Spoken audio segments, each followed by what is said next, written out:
Mixing yeah, yeah, yeah, yeah, yeah, yeah. Mixed signals, yeah, yeah, yeah. Mixed signals, yeah, yeah, yeah. Mixed signals, yeah, yeah. Mixed signals, yeah. Hey, welcome to Mixed Signals. I'm your host, Cedric. And earlier this week or last week, I was talking about, a little bit of my journey and how and why I did, some of the things I did or how I was to become the person that is before you. Now, I don't want to say without saying, but I grew up in the inner city, um, in Kansas City, Missouri, just outside of the 4963 area, on 47th to be exact. Uh, it's so funny to bang a hood, right? But I grew up, as I said, in the inner city, influenced by the inner city. Had Went to public schools. Now, fortunately, my mom, I'm the youngest of three. She always was, I was like the guinea pig. Like, she saw what happened with the first two, and she was like, I'm going to do something different with this one. So I always went to different schools. Like I talked about, I went to a college prep school for high school, which allowed me to get into college even after dropping out of high school. Um, but for like elementary school, I went to Montessori schools, if you're familiar with those. If not, it's a different, I would say unorthodox, but it's pretty common. But it's a way of teaching where it allows kids to be the facilitators. Kids do the teaching. There's no real structured learning plan. Um, the kids are free to kind of go and explore and find their own way as far as what sparks their interest and what really gets them excited or what they really want to learn about. And so I went to a Montessori school from 3 years old, actually eighth grade. So I went to a Montessori. There's two different Montessori schools. I went to Faxon Montessori. Shout out to all the people who went to Faxon. You know who you are, because a lot of us went together, went to school together our whole lives. And like I've known a lot of y'all since we was like 3 years old, which is crazy and beautiful to see y'all as adults. But then for middle school, I went to Holiday Montessori, which was um, similar to Faxon, but Faxon didn't do middle school. Faxon stopped at sixth grade, and then they did Holiday did K through eighth. So I ended up going to Holiday. A lot of us went to Holiday as well. And then naturally, a bunch of us went to University Academy. But that being said, those were unique experiences, not really afforded to a lot of the kids within the inner city. So, like, I I eventually got introduced to, and it was predominantly black. There were white kids, but I got introduced to white people first time. And this sounds ridiculous, but this is for people who are really uninitiated, who really don't know.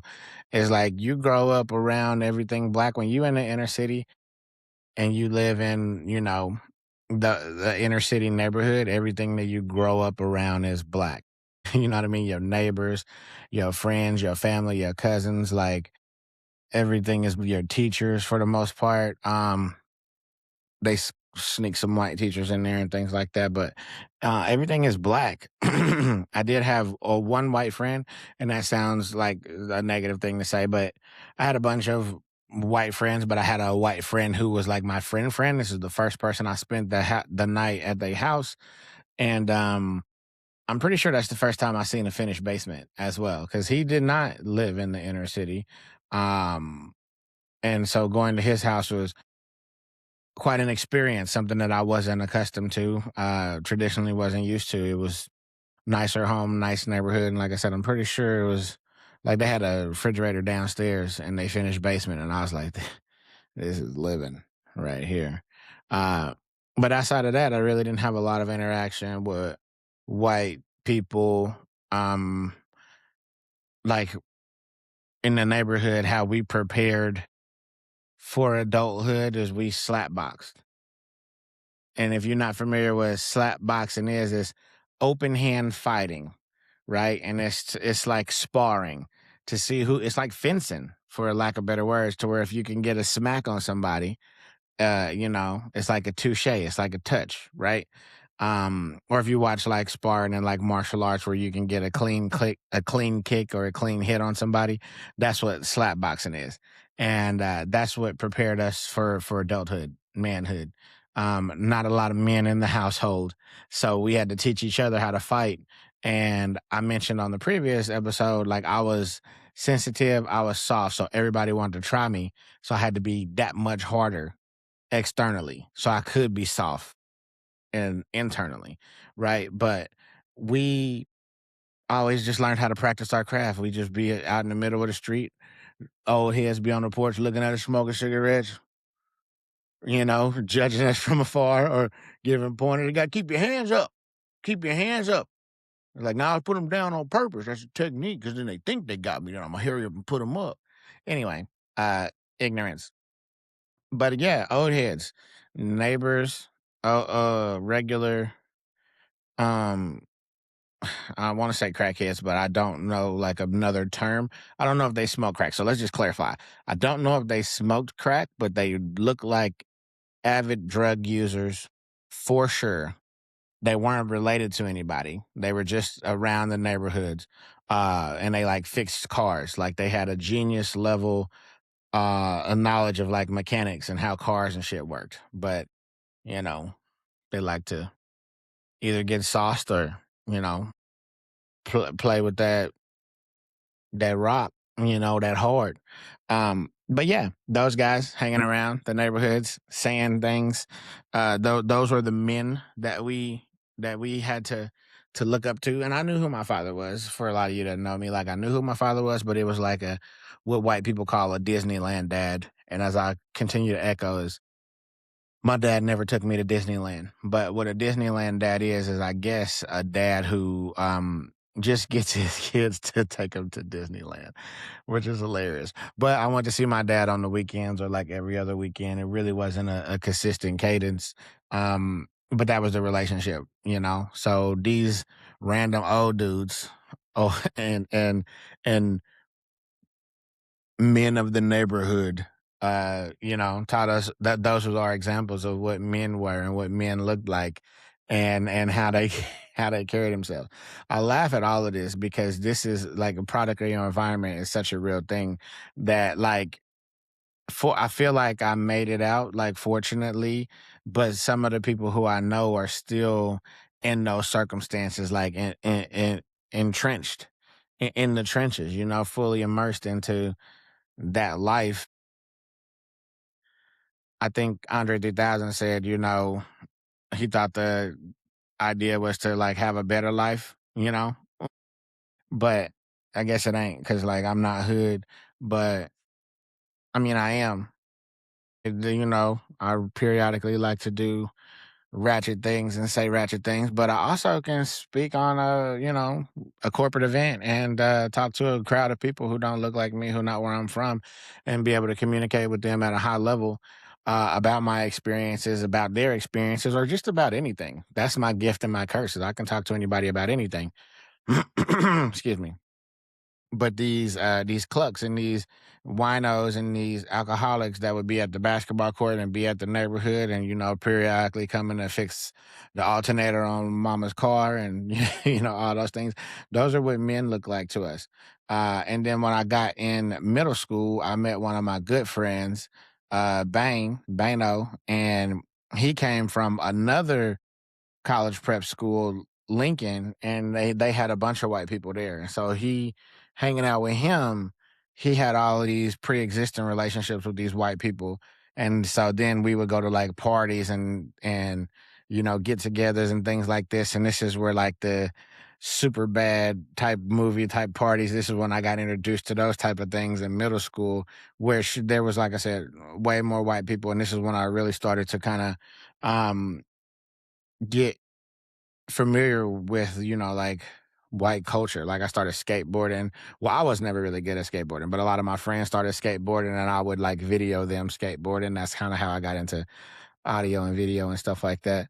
But like just random like Green Day, alternative culture, like all of that type of stuff. That's when we got into those type of things. Like, but still living in the hood, right? With other people who were still immersed. Like my neighbors and all of my friends from the neighborhood, they were still in it thick. You know what I mean? Because they didn't go to the schools that I went to and the things that I did. um, but it was funny that getting into middle school, excuse me, getting into middle school, getting around, more white people, seeing a different side of life than I was accustomed to. And I thought it was interesting. Like I've seen some of these um the white guys who we hung out with, like they knew, even in middle school, they knew that they was gonna like work at their dad's firm or, go take over their family business, even if it was like a small mom and pop or some shit like that. Like they knew that that's what they was gonna do. You know what I mean? To where I explained on the last video, I was going to the league, and when that didn't work out, I was gonna be a rapper, and then that didn't work out because I didn't know how to sell drugs, and so then I ultimately leveraged my college education. Um, and it was one of those Kanye educations. Like I finished school. He's like, "Oh, you graduated." No, I decided I was finished. Um, but I used that education to actually get me a job in corporate America, and been, just living there. But it was funny though that like even at such a young age, so many of these white kids already knew what they were going to do with their lives, where they were going to go. And some of them was like defiant and was like, no, I'm not doing that. I'm not going to work for your company, dad. I don't want to, I'm going to make my own path. And I just thought that was fucking crazy because I'm now, hindsight, fast forward however many years, married to a white lady. And I make the joke, and it's not a funny joke now that I'm gonna say it on the internet, is that like she's like the worst type of white person because she doesn't have any businesses or anything. She's not inheriting anything from her family. Man, yep.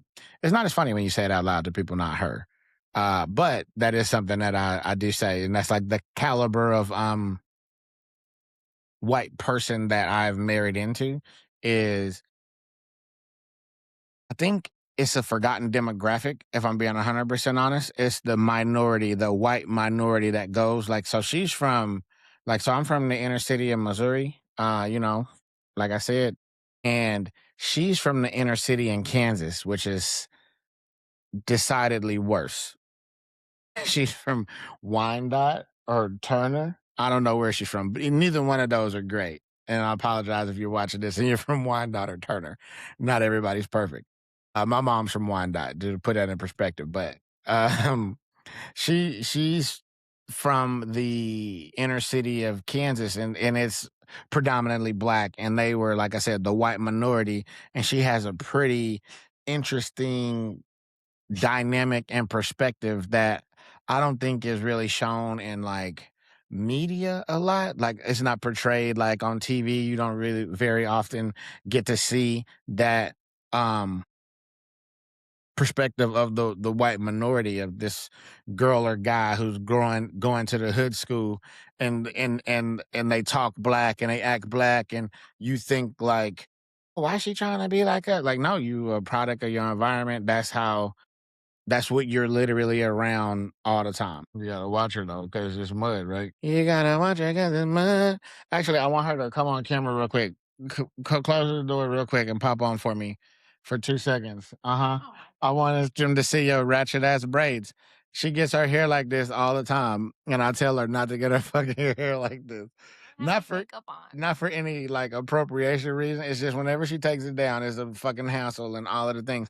But like she just always, yeah, she always get her hair like that, and I'll just be like, and I don't have nothing to do with this. Like we'll be out in public, and I bet black women will see me with her and be like, "Why is she trying to?" I had nothing to do with this, black women. I swear to God, it's all her. She likes it. It makes her happy, so I support it. Get out of here with that. But yeah, interesting. You can check on her. Still peeing or pooping. She been holding it. If you think about it, she didn't want to go out there because of the storm. But yeah, she's a forgotten demographic that I don't think a lot of people, like I said, doesn't get a lot of representation in like film or media. Just about that perspective. Her sister and her brother, and they cousins, growing up in that situation, where they are doing I don't want to say black things, but they're doing things that happens in their neighborhoods. Choir, making music, singing, playing sports, like all type of stuff that you would feel like black people do. But they are doing it, and people are like, "Oh, you trying to be like us?" and blah blah. Like, what the fuck are they supposed to do? Like, they parents ain't got no money. They can't do stuff that regular white people do. That's when I realized it's not really race, it's economic, right? Like that's the divide is, you know, do you got a little bit of money to where you can feel like you can have some choices, what I mean, have some options, or are you like the rest of us and we just gotta we live in check to check is an understatement. It's day to day, you know what I mean? Um and I think that and I met, like I said, both sides. I met the white people side where these people had stuff figured out, but then I met this white people side to where they are, you know, economically in the same situation.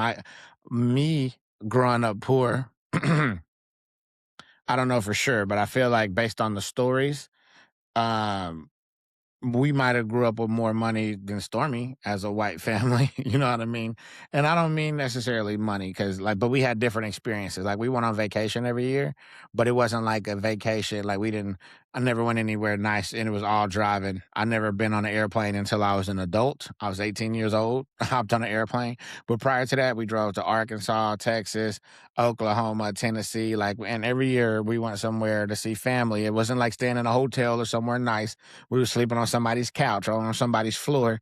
And I'm not complaining because, like I said, there was a rich experience that I got to have that I realized like somebody else didn't get to have. Like, they didn't go on vacations. I think she said they went camping and stuff like that, which is so white. That's a white thing that she does do. They go camping. They'll hop in a RV or go pinch a tent. And every time that I've gone camping with them, it's rained. And I'm like, that's just a sign that I don't need to be out here in the elements with y'all motherfuckers. But, that's neither here nor there. But I say all of this to say that economically, not black or white, which I thought for a long time, and I know a lot of people think for a long time, uh, is where there's a divide, right? Like, the racist white people do this and black people do this. That's true in generalities, like, but like economically, I was not prepared for life the way that some of the other people were prepared who had lived middle to upper class, who could pay for their kids to go to. So Lincoln was a public school, but you had to take a test to get in there. So there was still that barrier of entry. But they rubbed shoulders with a lot of the other private schools that it's a private school. So being in that Lincoln crowd, I got to meet with some of these other private school kids and see some of these other walks of life that people were economically prepared for adulthood, no matter how shitty they were in school or no matter how shitty they were as a child, they were set up to succeed. And long story short, I want to do that for my kids. Yeah, I really do. Uh, I'm gonna wrap up here, but I do have a story. So I let somebody get me out of character this weekend. I got kicked out of a kids basketball game. Man, and I'm embarrassed about it. I do want to point that out. However, I didn't do anything that I felt was justifiable for being kicked out. I wasn't raising my voice. I wasn't yelling or calling anybody out of their names. I told the referee to call it both ways. I was like, I'm not saying that that wasn't a foul. Like, that was a foul. I just want you to call it down here as well. And he said, don't do that. And I said, no, I shall. I shall do that, thinking I was clever and I wasn't. And I was like, the fact that you talking to me lets me know that like I hurt your feelings or like that I must have hit a nerve. You know what I mean? And then he's like, "You gotta go." And I was like, "Okay." And so I left. And then I was like, "It's a big gym." So I was poking my head in because my kid was at the free throw line. I saw her knock down a couple of free throws. And then, unbeknownst to everyone else, the ref saw me and he told me to come back. But I'm a man of principle. So I was like, no, fuck that. And I went to the car and I got my iPad and I was just sitting on the bench outside drawing on my iPad. And as the game is over, two parents walk out and I'm the only person sitting there. I'm me. I look pretty unique. And one of the guys is like, I don't know what you got to say to get kicked out of a kid's basketball game. And I shouldn't have said nothing. I should have left it at that. I really should have. But I was like, hey, I don't know what I was supposed to do with the A, like to let him know, like, hey, that's me. I got kicked out. He's like, one of the guys is like Hispanic guy. So it's a brown guy and a white guy. He's like, the Hispanic guy's like, yeah, there he is. And he comes over to shake my hand. And the other guy's like, nah, man, you should be ashamed. And I was like, hey, man, you don't know what transpired between me and that gentleman. And he said, it doesn't matter. You should be ashamed. Some role model you are. And I was like, man, fuck you. Once again, out of character. Shouldn't have said that. Right. And then he gets aggressive and like Bucks was like, cuss in front of my daughter one more time. And I was like, man, fuck you.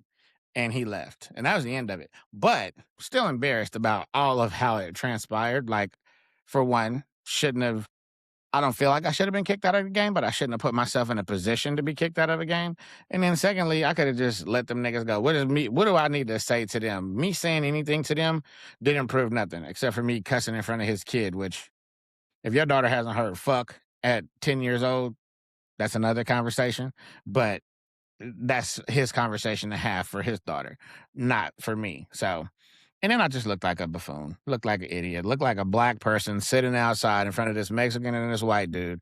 For one, getting kicked out of the game, and then for two, um, like I said, just losing my cool, which is exactly what they want, what they expect me to do. And like I said, I wasn't trying to fight him or anything. I was going to verbally destroy him with my words if he wanted to go there, but he didn't.